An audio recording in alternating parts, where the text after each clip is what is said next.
welcome back to the Footy Mailbag. We are back for the 2025 preseason, helping you get your starting team and season strategies in order. My name is Damo, and here with me, as usual, is Clarky. I have a Magnum. Very nice. I don't know what you want me to do with that. We're And joining following. us is Ben from SuperCoach Insider. I have a Magnum too, boys, but you unwrap it. I mean, you kind of unwrap the one that Clarky has too, but and you both and both are used for consumption in some way. You're better than that, Damo. I blame Clarky for that intro. Let's You didn't have the Magnum. Wasn't the theme of the intro. You could. There was. The world was your oyster. Let's It's like keep going. Anchorman or something or other. It's like, I burnt my tongue. Let's move forward. Speaking of forward, in this episode, we're going to be talking about the forward line, not the rookies. A separate episode is coming for those guys, but anyone above 200K who we might be considering. And then at the end, hopefully, we reach a consensus or near consensus top 10. And as we go through the list, we'll also talk about potential starting strategies for your team. But before we do that, there is some Supercoach relevant injury news that we need to discuss. So, Nick Dacos is on a modified program to help with plantar fasciitis. No threat to the season as yet. Sam Walsh is out for at least 4 weeks with a hamstring injury, increasing the appeal of the likes of Jagger Smith and Adam Chera. Christian Petrarca has been sidelined from preseason training with a cracked rib, bringing Harvey Langford into the frame if he wasn't already. No timeline offered. Google tells me 4 to 6 weeks for a cracked rib. Might be more cautious given what happened on the King's birthday. Luke Ryan was crunched in a match simulation at the Dockers training, but seems to be okay.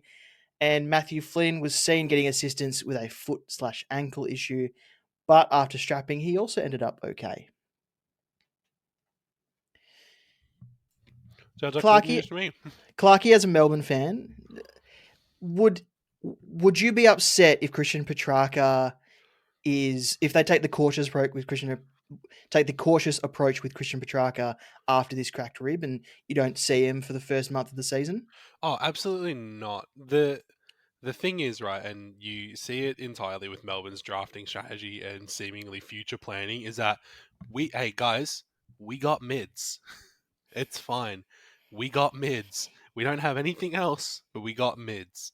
So there's plenty of people who can fill in the gap. And as we saw towards the 2024, there was after Christian Petrarca's injury in that Collingwood match, basically the rest of the season was a pretty consistent switch around between a bunch of core players in that midfield group. So there's plenty of people who would stand to benefit from a cautious approach at the start of the season. The likes of Trent the Rivers, Caleb Windsor, Langford, who we mentioned just before.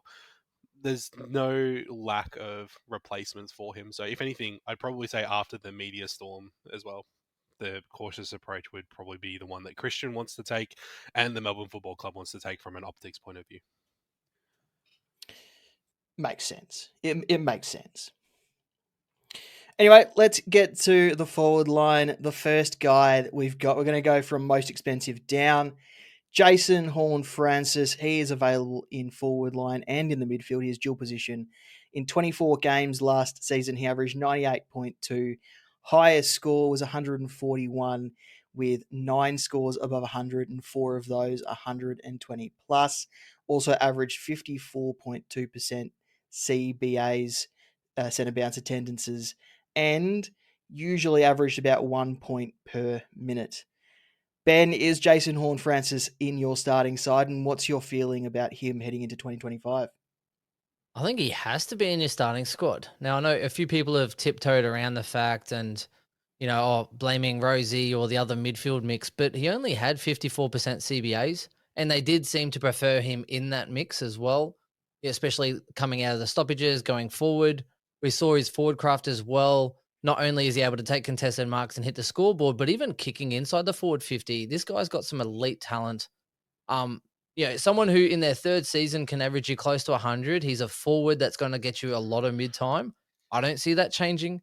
Otherwise, why would they have given him a lot of midfield time in his third year? It's because they rate him. and they want to get him in there. Things happen when the ball's in his hands. I think it's just uncharted. You can see what Dacos and other people have done in that midfield mix. I just think it's an easy one to lock away. He'll be top 10. He'll definitely be that top 6 mark for me. Just get him in, start, pay it, especially compared to other lines. It's a cheap start compared to defense and mids and the rest of it. Just pay up. It's the best forward, and you're only paying 537,000. It's not a no-brainer, like easy.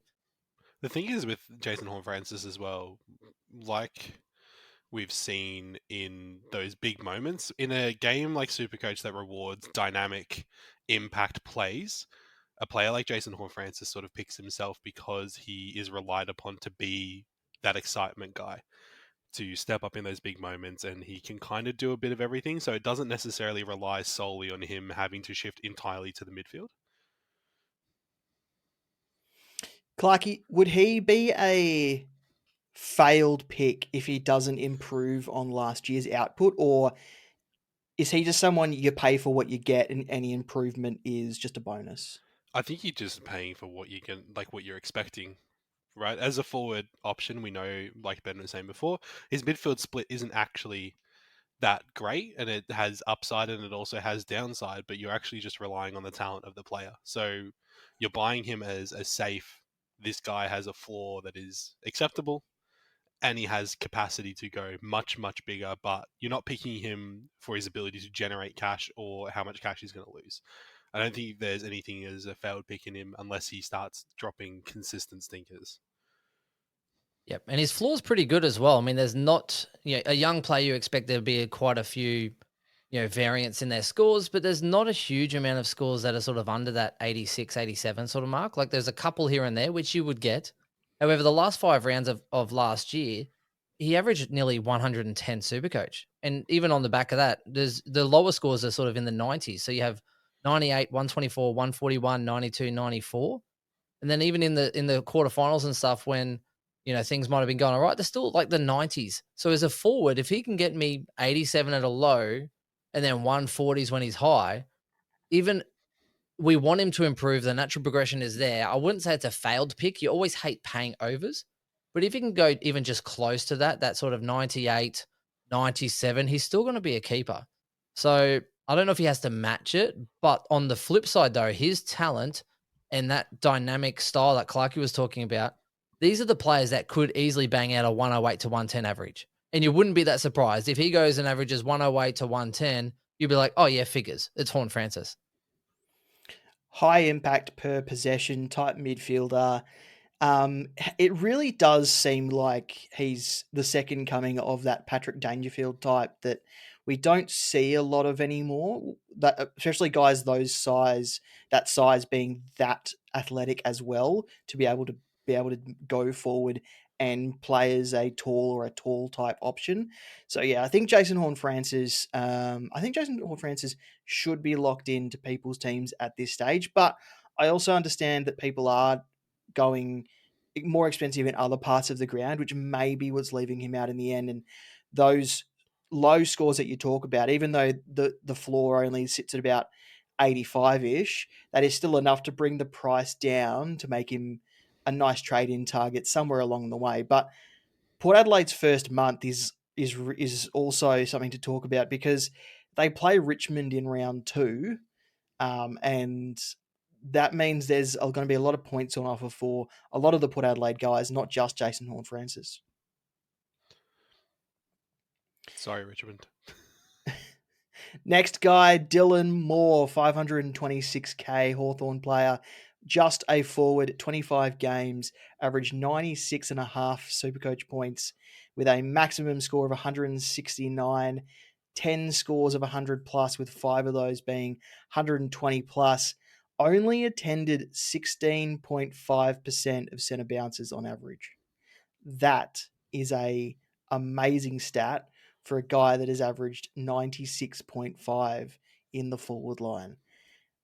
If Hawthorn weren't playing opening round and didn't have that early bye, I'd imagine he'd be in a lot more teams, Clarky? It's tough with Dylan Moore, isn't it? Because I think we have this mentality when it comes to the forward line that you're seeking players who have better roles than just the forward. but he's always thereabouts, Dylan Moore. He's someone who kind of sits in that top maybe 10 to 15, and you look at him, you go, all right, there's a bit of consistency in there. So I don't know. I don't know if I'm willing to pay up for it given some of the other value. And like you said, it's about where you're spreading your money across all the lines. But I can see an argument in every universe where you go, well, hang on, this guy's senior consistent. You know, he's has his moments where he sort of drops off a little bit, but once again, he finished as the second overall current forward as listed in the current game. What's not to like about that? There's no reason he can't continue that. Yeah, it's interesting because, I mean, out of the forwards, he's gone the last 3 years, 94.6, 91, 97.7. So there is some consistency there. Anyone that knows me and my background, I've given Dylan Moore a lot of crap over the years. And to the point where I was like, I will not start this guy on my Supercoach team. Look, if he didn't have the early buy, I'd be much more intrigued and inclined to start him. Now, there's only so many players you can actually start in your team. You're minus the key forwards and some of these other people we're going to get to. But for me, the fact that he doesn't need those CBAs, he's a really prominent player in that team, extremely dynamic, hits the scoreboard. But he also had glandular fever most of the offseason last year and then came in late and just got straight into the team. The first 5 weeks he played, he didn't even score well. I mean, 104 in his first one, 44, 59, 98, 56. Found his straps. So from that round 6 onwards, he averaged 105 or 104 for the season. So there is a little bit of a discount when you kind of get into that. So realistically speaking, Dylan Moore, as much as I like to give this guy crap, he is actually the number 1 forward for Supercoach in 2025. Go figure. And just from those numbers, after he got into the rhythm of things, he might be 5 to 10 points underpriced. So I think that early buy is the only issue that people are finding with starting him. Which, I mean, it all comes down to your structure, right? Like, you can easily move pieces around to make that work for your team if you get to a point where you're like, I actually just want to buy what I know I'm going to get.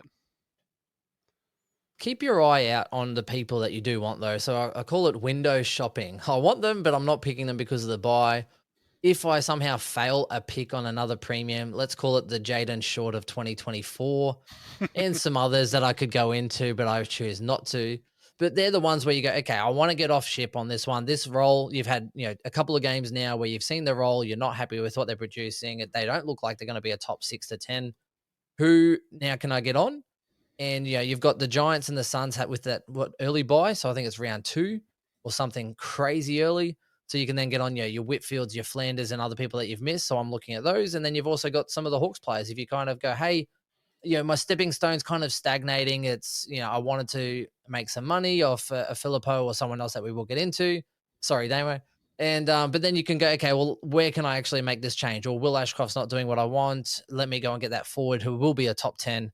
And that's why you kind of try and keep your options open.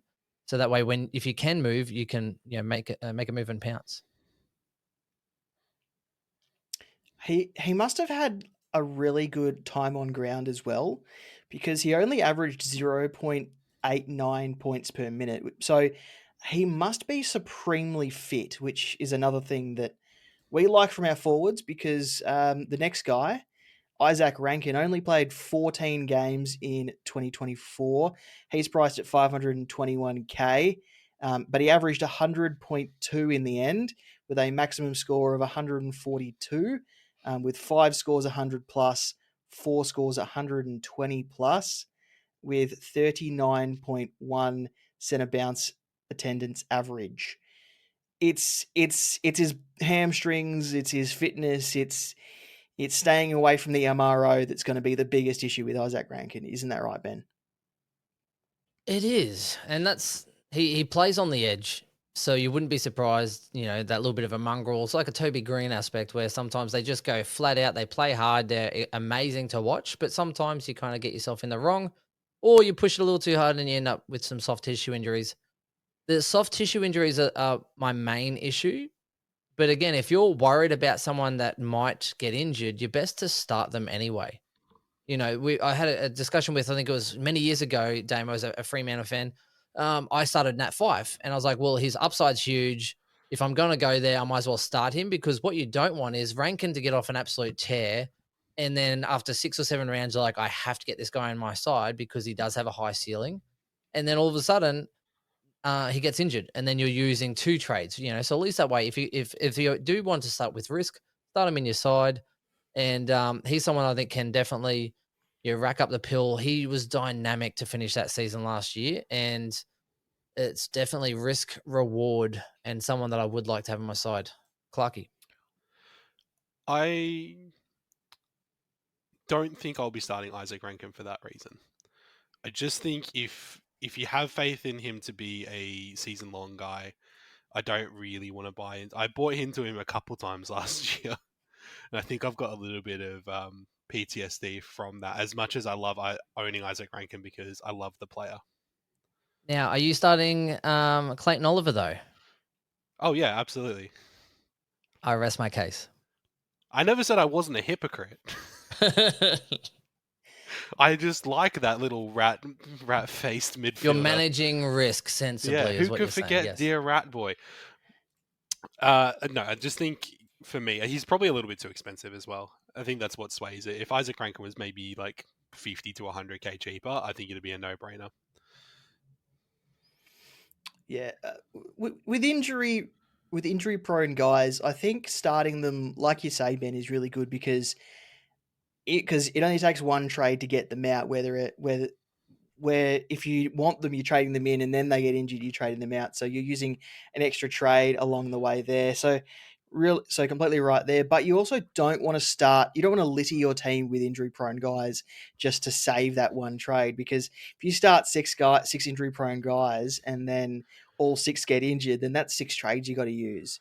So I think you got to be selective with the injury prone guys that you do start to get ahead of using that extra trade. But I think I think I agree with Clarky that if he was under 500k, I think I'd be more. I think I'd be considering him a lot more than I am now, and he hasn't really come into my thoughts that often There's probably yet. the other question that we have about what Adelaide looks like. They've just brought over Neil Bullen, who is typically a half forward. So is Isaac Rankin getting more mid-time? Is he going to be freed up to play a bigger role in the forward game? Like, is he going to have that run and carry, and they're going to use him to get through the ball? And then we've also got Rochelle, who apparently is still going to be a leader of the club in the future. So, according to all internal noise that I've seen peripherally. So I think there's a little bit of a question as well, like what does Adelaide look like again this year? Where And anyone can kind of be anyone. they also brought in James Peatling, drafted Sid That's it, Draper, Isaac Cummings, going to play off half back if he ever recovers from that hamstring injury. So I think there's one thing that's clear though, is that Adelaide looked better when they had speed and dynamics on the ball. So, them getting Draper, I think, works out really well for them. They needed some structure. And there's a couple things where I think their recruits will really help them. But, I think Laird will go back into defense and provide some stability. You got Cumming with the run and dash and use off half back. You've then got, Peatling, I think, will provide a lot of stability through that midfield and outside or forward if he gets, splits his time. Neil Bullen for me is a good one because we saw last year, like Dawson was getting pushed around depending on the game. So for me, Dawson's a big, plus, but I think Rankin ties into that. So they were more dynamic when you had Dawson, when you had Rankin, and you had some speed and dynamic on the ball, and they were less predictable. So I think if his body holds up, which is probably the big if, then Rankin could definitely get a good share of that midfield. And if not, he'll play half forward, push up to the stoppage like you've seen, Flanders and other people do previously. But for me, continuity of body is probably the biggest thing because when he had some continuity in his scoring and his body, it was 121, 85, 113, 93, 142, 125. And then he got injured and his scores were still fairly good. And then he got injured. And then all of a sudden he was getting 76 and 49 to finish the year. So continuity is big. And if he gets some stuff together in the preseason, he's definitely someone if you want to pass on a Horn Francis or you want to go too deep with Horn Francis +1, I think Rankin would be that +1 if you could invite someone out. But there's a lot of value in the forward line, boys. So it's hard to fit him in. Next guy on our list is Luke Jackson. He is a forward ruck 509k, 23 games in 2024, averaged 94.5 with a high score of 178, 6 scores of 100 plus, 3 of those 120 plus. I think most of his scores came from Sean Darcy not being in the team. So if Sean Darcy can stay on the park, and it seems like he's doing everything possible to be able to do that, I don't think Luke Jackson is going to return to the top of the forward line tree in 2025. Just reading the tea leaves. What's the saying? Fool me 7 times, drown me in a bath, or whatever it is. I just think there's not a narrative this year to start Luke Jackson. Probably not even one to trade into him. Like you said, Sean Darcy is looking healthier than ever, quote unquote. And I think we saw it in Luke Jackson last year, where we know Luke Jackson is a great footballer, but he moved from Melbourne, where he was playing a 50-50 fiddle, to Fremantle, where he's playing a 70-30 fiddle. And he just relies too much on the ruck time. He's not an impact player in the sense as a forward, and he's not getting enough of a share, I think, of the ruck that he can score consistently highly. Yep. A lot of people speak about Darcy and Jackson, and if, last year when Darcy went down, everyone got on the Jackson train early, but again, the key was you had to get off once Jackson wasn't the sole ruck anymore. And it's as simple as this. It's a 22-point swing, guys. So, he averages 84 points last year with Darcy and then 106 points without. So if Darcy is injured, which it doesn't look like to be, he looks as fit as a fiddle and dropped a lot of kgs. So, do you want to pay that much money for an 84 average? No, he's an upgrade if Darcy goes down, or if he goes down preseason, then yes, you would make that move, getting the 106 value rather than the 84 bank that you will get if he plays. It's going to be great, though. He is absolutely a must-buy if Sean Darcy, between now and season start, self-immolates. Or spontaneously immolates. What a great word. Next on the list is Jesse Hogan, 497k, almost 498k, available as a forward. Played 25 games in 2024, averaged 94.2 with a high score of 165, 10 scores, 100 plus, 5 of those 120 plus. Key forwards are weird. Yeah. If he's going to win the 2025 Coleman, then absolutely. If not, then you're not starting him. That's for certain. Key forwards are weird. They can come out and have years like this and then just never back it up. And then you have your Nick Rewalt, your Lance Franklin types that just come out and seem to average 90 without fail every year because they get a run where they play the bottom 6 teams about 8 games in a row. It's it all depends on form, and I think you buy into Jesse Hogan rather than start him. It's his highest ever return. So, I mean, in his 4th season, he averaged 91.8, and since then he hasn't averaged anywhere close. So, look, I'd love to see him do well, and I think Jesse Hogan doing well is great for football. However, key forwards, the big games are there, and if they have a weak opponents coming up, then sure, get on as you would any other key forward, but they're not a season-long person. But the good news is with Hogan and some other key forwards is that the flex now does provide you a little bit of security. If you do want to upgrade to them during the season, then that way, you'll get their 140s. And Hogan had the most 120 plus scores, I think it is, out of any of the forwards. So you'll get the big scores, but then the low scores are kind of then diminished if you have the extra player and extra premium to finish the season. Next guy on the list is Jeremy Cameron, $466,000 and 100 on top of that. He is available as a forward. Played 24 games in 2024, averaged 87. SuperCoach. Don't speak while I'm speaking. I could have let it go. You know what? I want the record to show I could have let it go and chose not to because I'm a petty bitch. His highest score last season was 143 with 9 scores, 100 plus, 4 of those 120 plus. A lot of people buying into Jeremy Cameron because they really like the Cats fixture, and he didn't have the most uh, the best year last year, so he might actually be underpriced. He is a key forward who plays for Geelong, and I don't think I will be starting him. I don't think I just think he's another player that you kind of buy into, right? Like no Tom Hawkins. There's kind of we still need to see what their forward line shift is going to be. Yes, Jeremy Cameron's great, but what does that mean for scoring? He could easily be just as good as Brian Myers as another forward in terms of Supercoach options. Yeah. All I'll say, North Melbourne, he went 140. West Coast, he went 143. And then on the flip side, though, I mean, D's, he went 50. So against, May or Lever or whoever else, there's a lot of spud scores in there as well.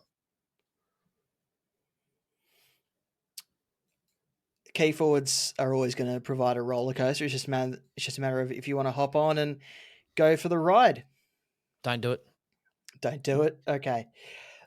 Liam Baker, new recruit at West Coast. You can buy him for 443k.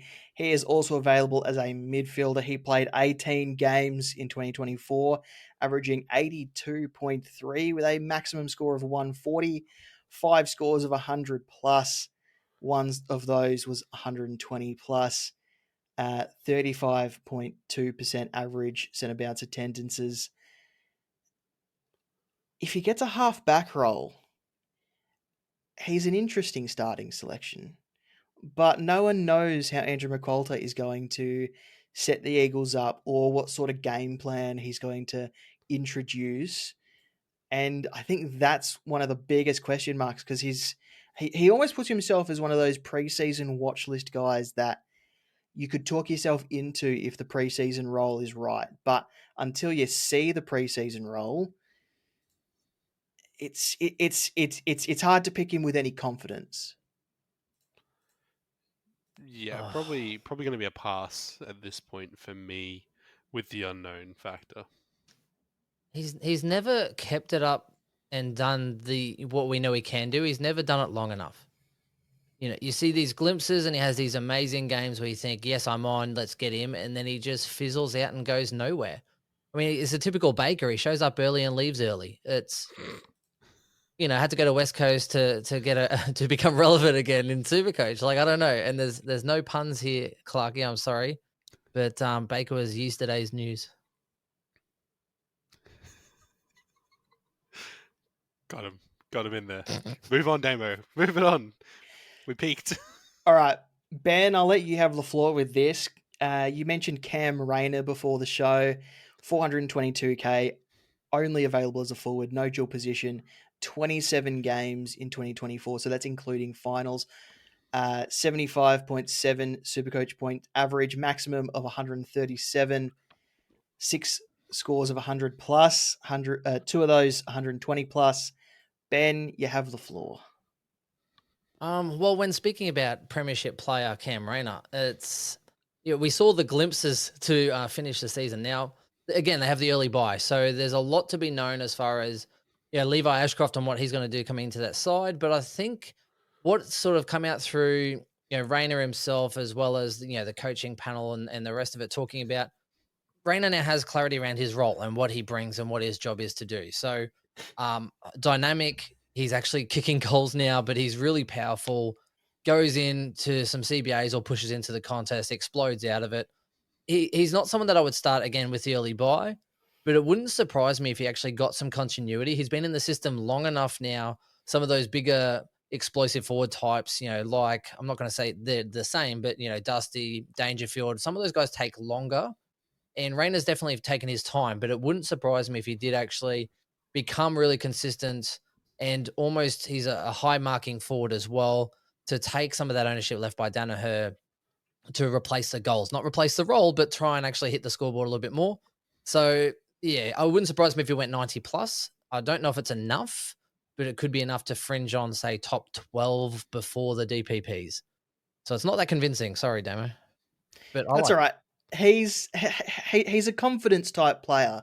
If he can get on a really good run of form early and Brisbane are winning, then there's every chance that he can slide through the year averaging 90 to 95 and be a pretty good selection. But it's all about the way that he starts, the way Brisbane goes, if the way he's going, and whether he's been impactful in his first few games and whether he can carry that on throughout. Because it really does seem like if he's down on confidence, his whole game suffers. Side note as well, Lions have a tough last 10 rounds. As tough as you could probably expect. Giants, Geelong, Port, Carlton, Dogs, the Suns in a Q clash, which is always interesting. Pies away, Sydney, Fremantle, and Hawks. That's a bad final series coming in. So I don't know if I'd be taking a forward with that kind of run home. Next player on the list is Shea Bolton, new recruit at Fremantle, 416k, also available as a midfielder. Played 22 games in 2024, averaged 77.2. Highest score was 133, three scores of 100 plus, two of those 120 plus. Averaged 53.6% centre bounce. I'm going to break some people's hearts here because he's been locked. Because I've seen him like first picked in some people's forward lines.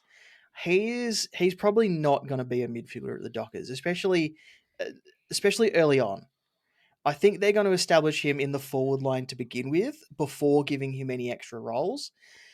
And looking at some match simulation footage from today and this week, he really is just in the forward line. That he sometimes moves up if the ball is down in the defense, but he's mostly waiting in the forward line for it. And he might be a high impact per possession type player, meaning that meaning his scores may not suffer too badly when he does get on a roll. But I think early on, I wouldn't be starting him. I just don't think he's going to get the midfield time, and people are wondering where the Dockers are going to find midfield time for Chad Warner if he comes across. But they've got no worries giving Shai Bolton in some midfield time in their heads. So I I just don't see Shai Bolton being a good super coach option in 2025, at least early on. He needs to establish himself first in that team before he gets any extra opportunity. So he wasn't pushing up at the stoppage to kind of be the extra mid and then explode out, Damo, from what you've seen in Sim so far? Because that's the only way he'd be relevant in my eyes is kind of, again, like Flanders and Rankin could do, high half forward. And then if there's a stoppage, you can push right up to the front of that, become kind of like the extra midfielder. But then as soon as the ball pops over the top, then you've got the speed and dynamic to actually to bust out and hit the scoreboard as well. Nothing I've seen has shown him push up to the stoppage. Yeah, I think as far as the extra roles for Shea Bolton, I think he has to wait for Liam Baker to come down the road. But you're right there, Damo. Everyone's going up in average in the offseason. No one's going down. It's all optimism. You see it every year, though. Everyone's going up in average and natural growth, different role, different club. Everyone's going up. And there's, for people to go up, there must be something to come down in the natural balance of life. There's always going to be a balance. So just be skeptical of yourself as far as where you see every single person going. And just realize that there are people out there that will say that this person's going to the moon. And yeah.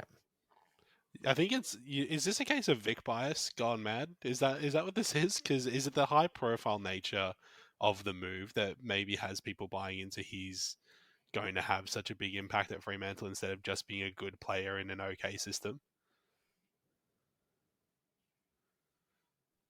We're all shrugging, and that's awful for Great for an audio medium. I got sandbagged twice in a row. I'm just move no, on. All I could think about was at least he doesn't have any. When you move to Fremantle, you get a good team and a good system, and there's a lot of competition for spots. And I could think down the road, I was like, there's just police charges and Christmas gone wrong. So that's why I held my tongue, Clarky. It wasn't you. It was me. Yeah, and I think the best thing that he's looking forward to is that now that he's moved to Western Australia, he doesn't have to be shy anymore. That was quick. That was Bolton. Thanks. We're moving on. Next player is Jack McRae, 392k, forward only.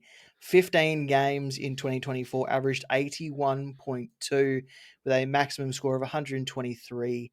3 scores of 100 plus, one of those 120 plus. A popular player early on. I'm not sold. Oh, come on now. You say you're not sold. You prefer a teammate, Damo. Don't lie. You're off him. You think he's a bust. I prefer one of his teammates that we'll get to a bit further down the list, but I think I struggle to think that a 30-plus-year-old Jack McRae is going to come into the St Kilda system and have the same impact that he did in his prime at the Dogs.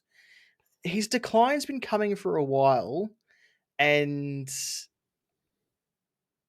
I'll stop you there. You said St Kilda system. Yeah, you're right. St Kilda don't have a system. They just have players that go onto a field and get yelled at by Ross Lyon. Yeah, I'm not sold that he will have the impact that people believe that he will.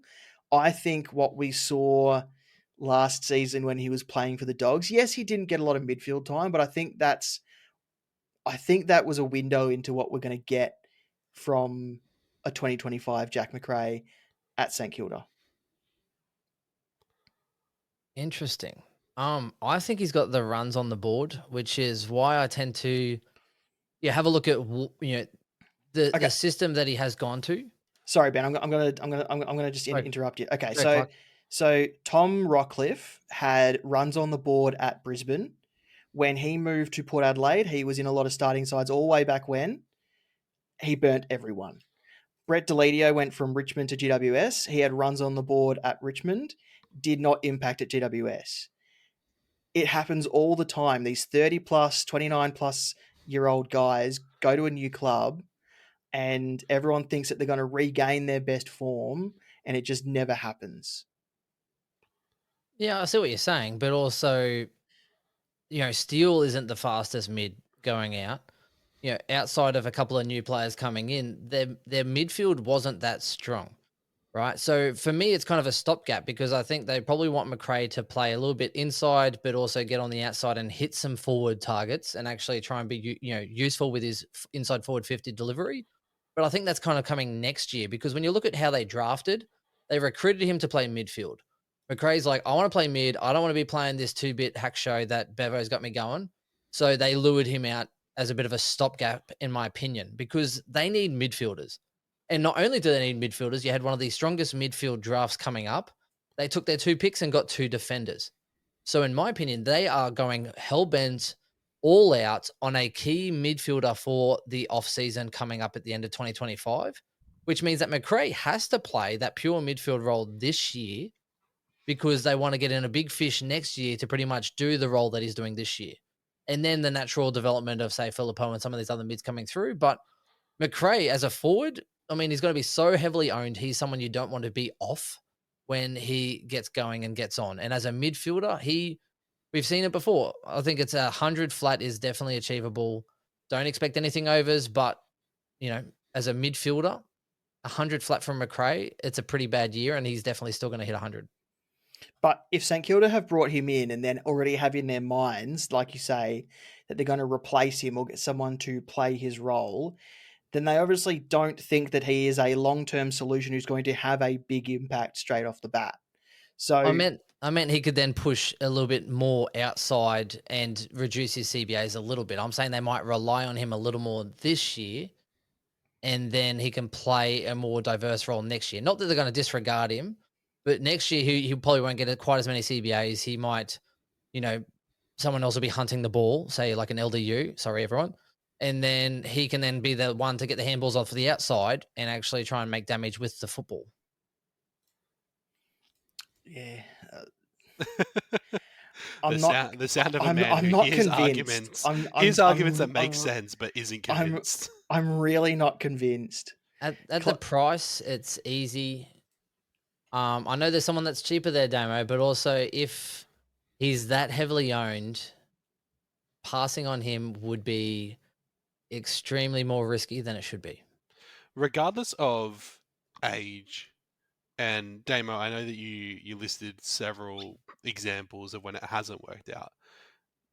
I think that it's kind of all things in a vacuum, right? Like just because Brett Deledio moved clubs and then was shit at Supercoach could be unrelated. It could just be the fact that he was old and it was going to happen anyway. I'm not going to return to our discussion about hills and cliffs from last week, but I think McRae has potential.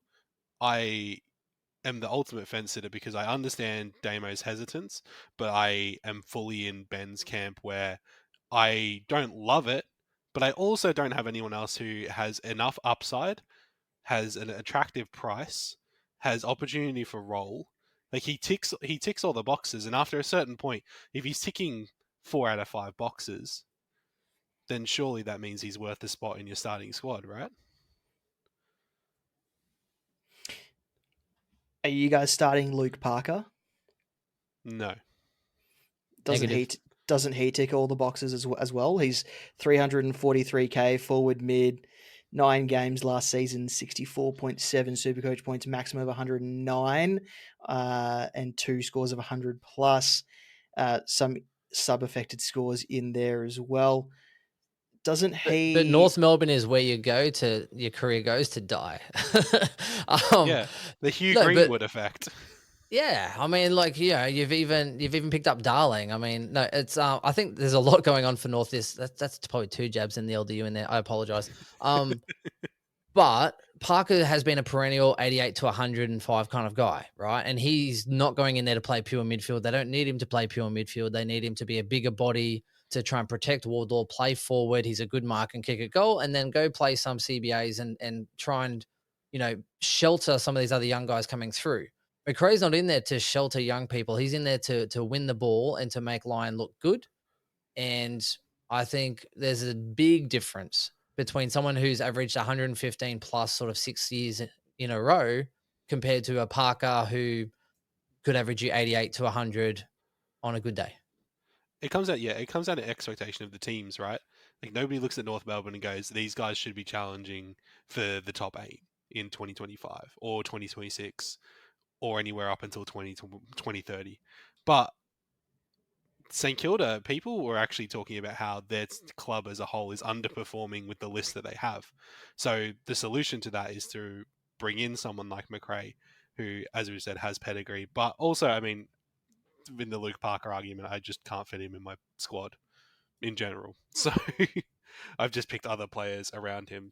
And probably another player that we're going to talk about imminently, I imagine, if we're talking about McRae. I mean, we can go there now. The player you're referring to is Mateus Philippou, 313k, available as a midfielder as well, dual position. 13 games in 2024, average 58.2 with a maximum of 112, 2 scores of 100 plus. I like him better than McRae only because I think there is improvement in him, whereas I think McRae's on the other end of that scale. And 58.2 average is probably a little bit blown out of proportion because he did come back after a long injury layoff or a long VFL layoff or whatever it was, and came into the midfield and looked at home, almost playing a Jason Horne-Francis type role in the St Kilda midfield, which is almost what they were missing towards the back end of last season. And when he wasn't playing, there was a lack of spark in their midfield, and that's probably why they've gone and got the likes of Jack McRae and also picked up Jack Carroll as a free agent. It's opportunity, right? We're talking about role and opportunity. Do they trust Philippou to get the job done? Are they going to use McRae as a main and then let Filippo develop by giving him some of those minutes. Who knows? I think it's a coin flip, really. But again, so he played VFL, got some confidence up, and then came out and got a 112, 101, and there was a lot of hype around him, right? But there's also games where they gave him the keys and he had bulk CBAs, probably some of the most CBAs he had all year, and he had one of his lowest Supercoach scores ever. So I mean, there's a lot to be had in between there, and this is another one of those natural growth kind of guys. And I love Filippo. I picked him up in a keeper league 2 years ago, and I'm loving his development. I think he's got a lot of potential. But then going, hey, I'm going to pick someone who wasn't best 22 that came and showed a glimpse of something, and he's going to be that guy to be top 10 and make me bulk cash or get me into that top 10 sort of spot where I'm going to keep him. You're literally just going natural growth alone.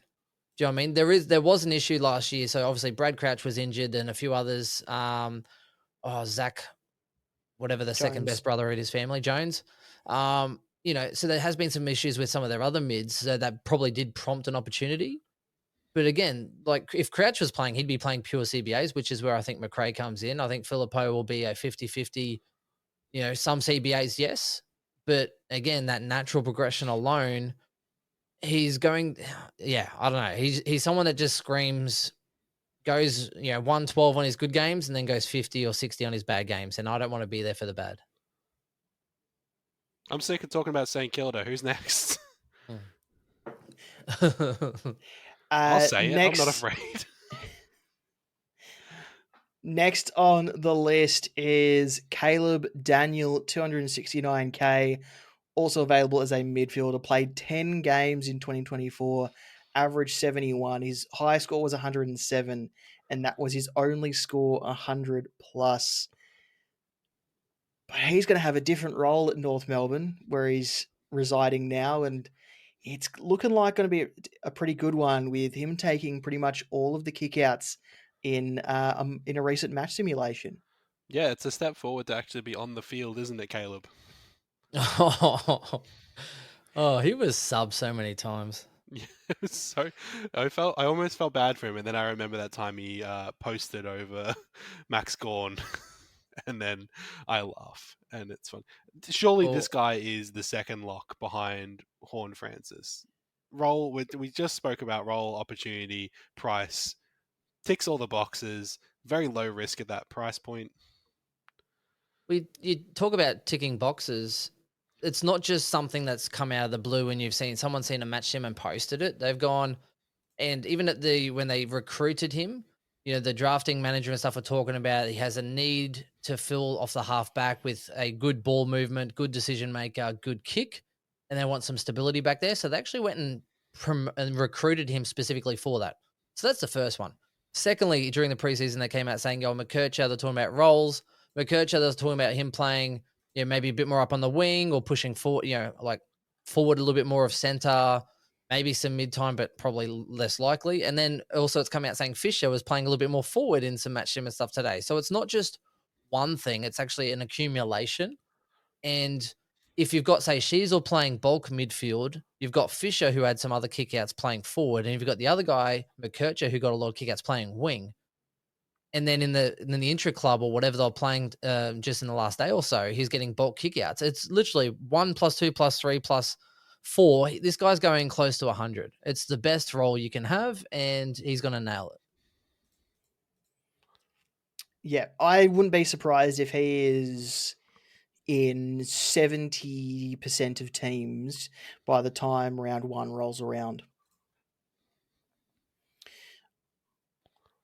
A guy that we went past, I'm going back to him, Bailey Smith, That's what I landed thought at you were talking Geelong. about. He is 389k, missed all of last season recovering from an ACL injury, but Geelong fucking love this guy already. Talking about him as the missing piece to their midfield. They're loving his power. They're loving his run. They're loving everything about this guy. At 389k, you could genuinely be getting the top forward of 2025. I think Bailey Smith has the most potential to be the biggest trap of 2025.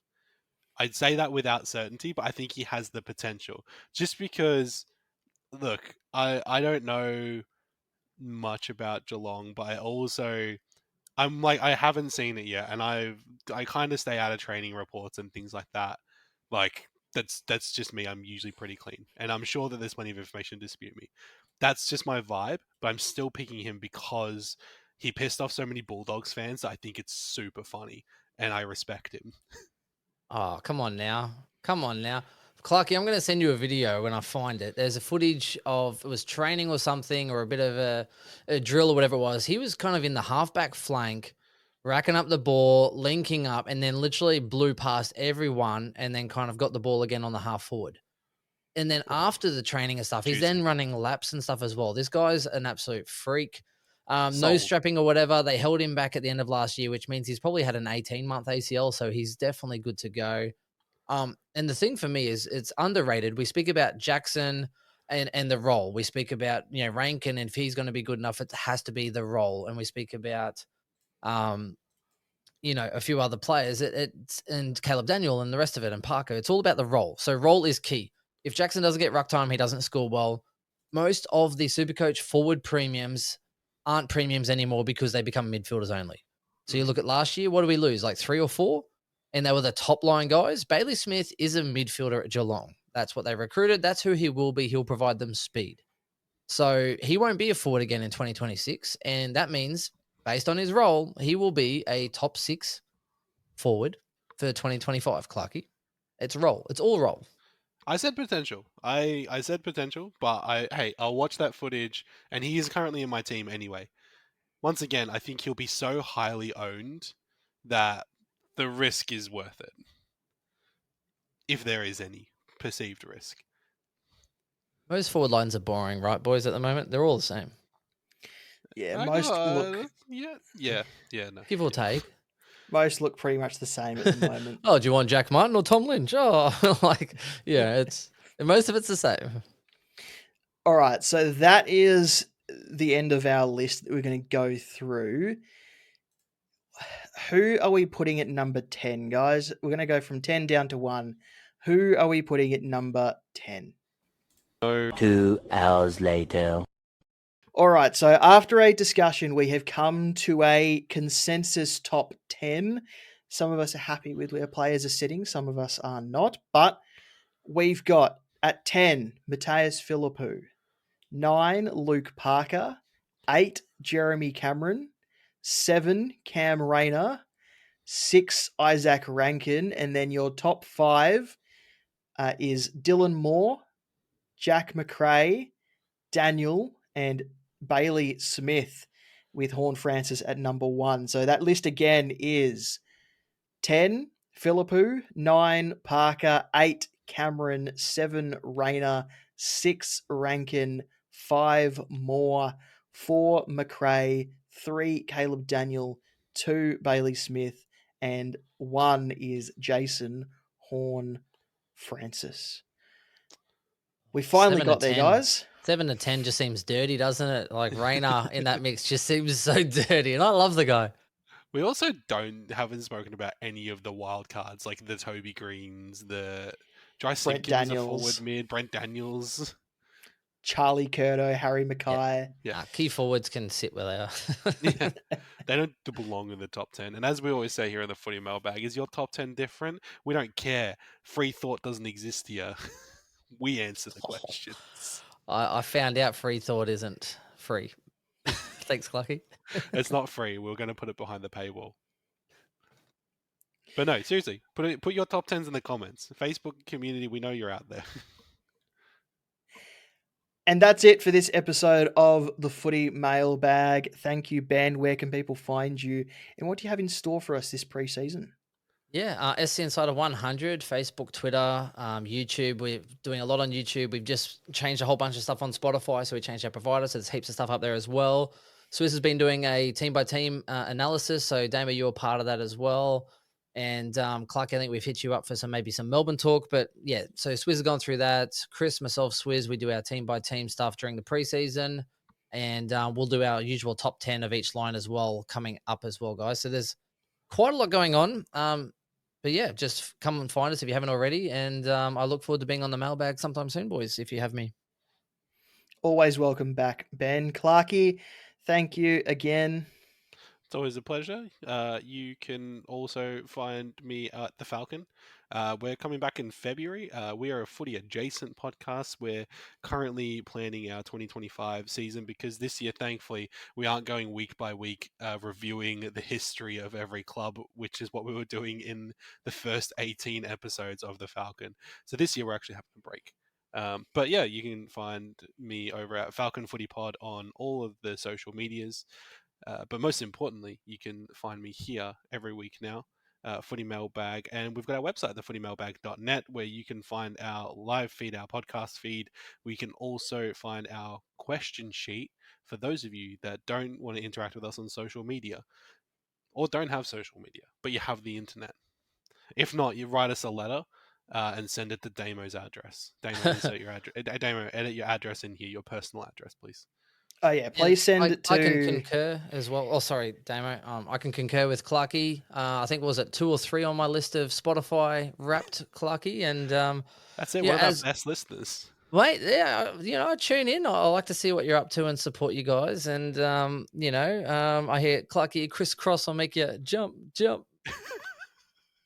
That was a great bit. I was on paternity leave when that episode came out, and genuinely, I think I was in the car, wired out of my mind because our baby had just been born and tired, and I had to go get something, and I genuinely laughed so loud that I had to pull over because I lost my mind. And you went to America. Yeah, I was corresponding in the meantime. The Falcon will actually be on this on the Footy Mailbag in a few weeks for our Flex episode. So look out for that in a couple of weeks' time. That's this episode done. Thanks for listening. We'll talk next week when we take a look at the ruck position. See you later. Bye. Bye.